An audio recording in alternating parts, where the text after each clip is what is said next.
perkenalkan nama saya Anisya Krisanti Manehat, NIM 2019-110054, mata kuliah auditing kelas A, Fakultas Ekonomi, Program Studi Akuntansi. Nah, di sini saya ingin menjelaskan materi dari pertemuan ke-6 sampai pertemuan ke-9.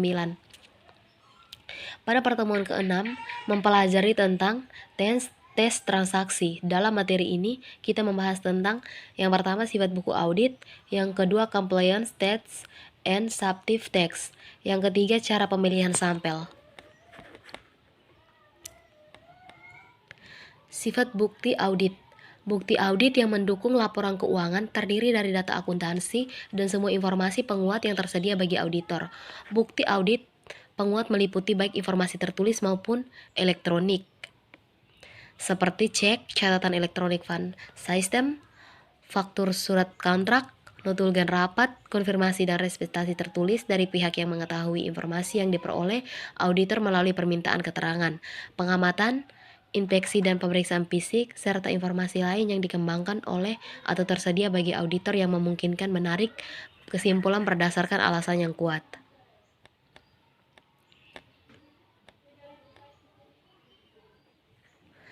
Yang kedua, compliant.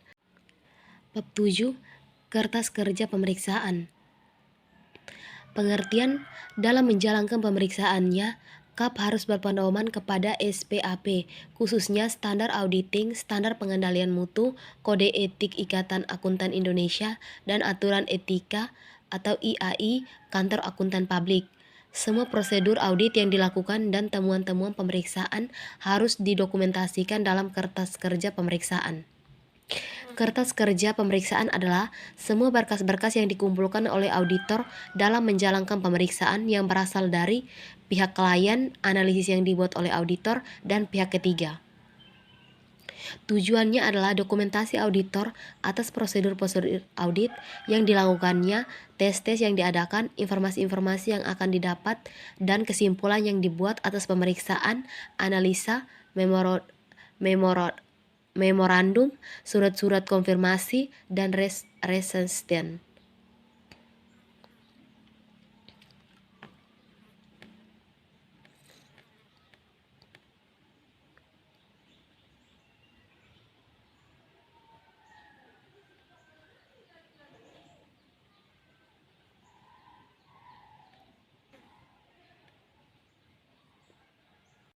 Bab 8, audit plan, audit program, audit process, audit teknik, risiko audit, dan materialitas.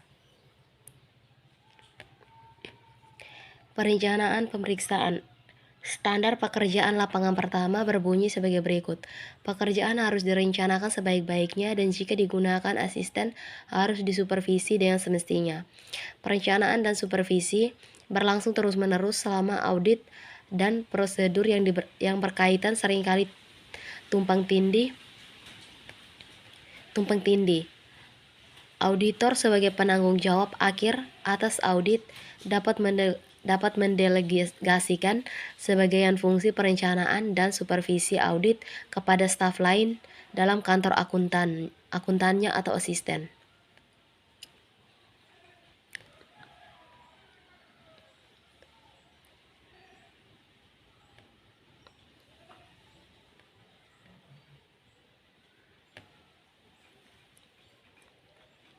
Agar dapat membuat perencanaan audit dengan baik, sebaik-baiknya auditor harus memahami bisnis klien dengan sebaik-baiknya. Pengetahuan mengenai bisnis satuan usaha biasanya diperoleh auditor melalui pengalaman dengan satuan usaha atau industrinya, serta dari pengajuan pertanyaan kepada pengawasan perusahaan. Kertas kerja audit dari tahun sebelumnya dapat berisi informasi yang bermanfaat mengenai sifat bisnis, struktur organisasi, dan karakteristik operasi, serta transaksi yang memerlukan pertimbangan khusus. Sumber lainnya yang dapat digunakan oleh auditor adalah publikasi yang dikeluarkan oleh industri, laporan keuangan satuan usaha lain dalam industri, buku teks majalah, dan perorangan yang memiliki pengetahuan mengenai industri.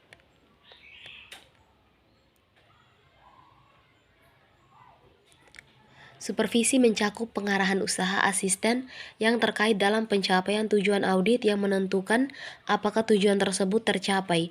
Unsur supervisi adalah memberikan instruksi kepada asisten tetap menjaga penyampaian informasi masalah-masalah penting yang dijumpai dalam audit, mereview pekerjaan yang dilaksanakan, dan menyelesaikan perbedaan pendapatan di antara staf audit kantor akuntan. Luasnya supervisi yang memandai bagi suatu keadaan tergantung atas banyak faktor, termasuk kompleksitas masalah dan kualifikasi orang yang melaksanakan audit.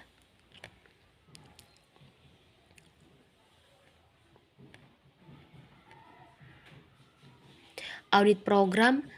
Setelah audit plan disusun, tetapi sebelum pemeriksaan lapangan dimulai, audit harus menyusun audit program yang merupakan kumpulan dari prosedur audit yang dijalankan dan dibuat secara tertulis.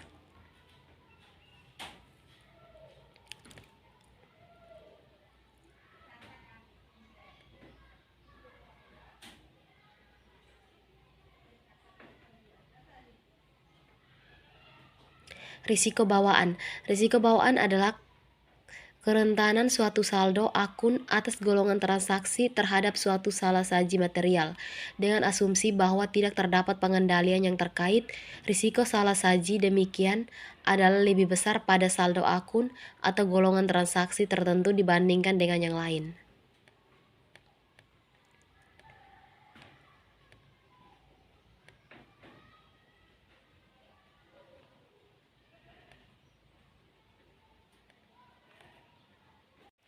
Bab 9, pemeriksaan kas dan setara kas.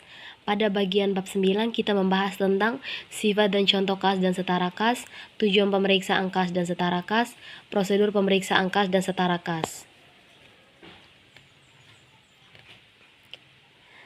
Sifat dan contoh kas dan setara kas. Menurut Standar Akuntansi Keuangan tahun 1994, yang pertama yang dimaksud dengan kas ialah alat pembayaran yang siap dan bebas dipergunakan untuk membiayai kegiatan umum perusahaan. Yang dimaksud dengan bank adalah sisa rekening giro perusahaan yang dapat dipergunakan secara bebas untuk membiayai kegiatan umum perusahaan. Contoh dari perkiraan-perkiraan yang biasanya digolongkan sebagai kas dan setara kas adalah yang pertama kas kecil, saldo rekening giro di bank, bon-bon sementara, bon-bon kas kecil yang belum di reimburse, yang terakhir cek tunai yang akan didepositokan. Yang dapat digolongkan sebagai bagian dari kas dan setara kas pada neraca adalah deposito berjangka, cek mundur dan cek kosong, dana yang disisihkan untuk tujuan tertentu, rekening giro yang dapat segera digunakan baik dalam maupun di luar negeri, misalnya karena dibekukan.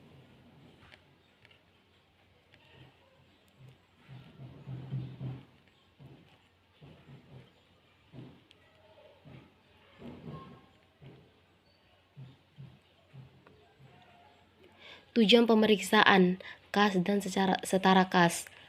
Yang pertama, untuk memeriksa apakah terdapat internal kontrol yang cukup baik atas kas dan setara kas, serta transaksi penerimaan dan pengeluaran kas dan bank.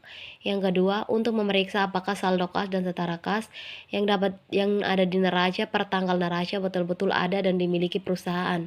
Yang ketiga, untuk memeriksa apakah ada pembatasan untuk penggunaan saldo kas dan setara kas.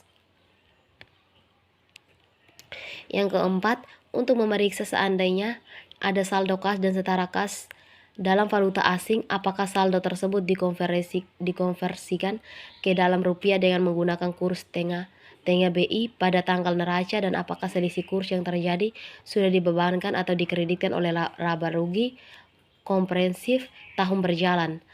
Yang kelima, untuk memeriksa apakah penyajian di neraca sesuai dengan standar akuntan keuangan Indonesia. Prosedur pemeriksaan kas dan setara kas.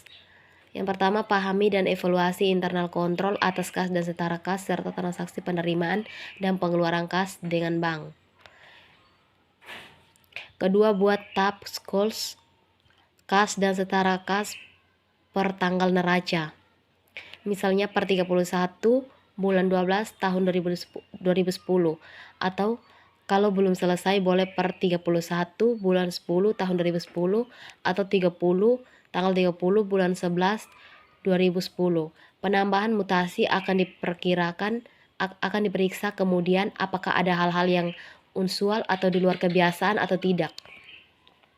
Yang ketiga, lakukan cash out atau perhitungan fisik uang kas per tanggal neraca, bisa juga sebelum atau sesudah dengan tanggal neraca.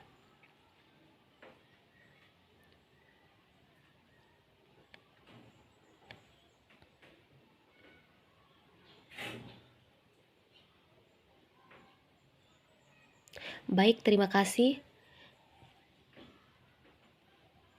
Mungkin ini penjelasan materi dari pertemuan ke-6 sampai pertemuan ke-9. Terima kasih.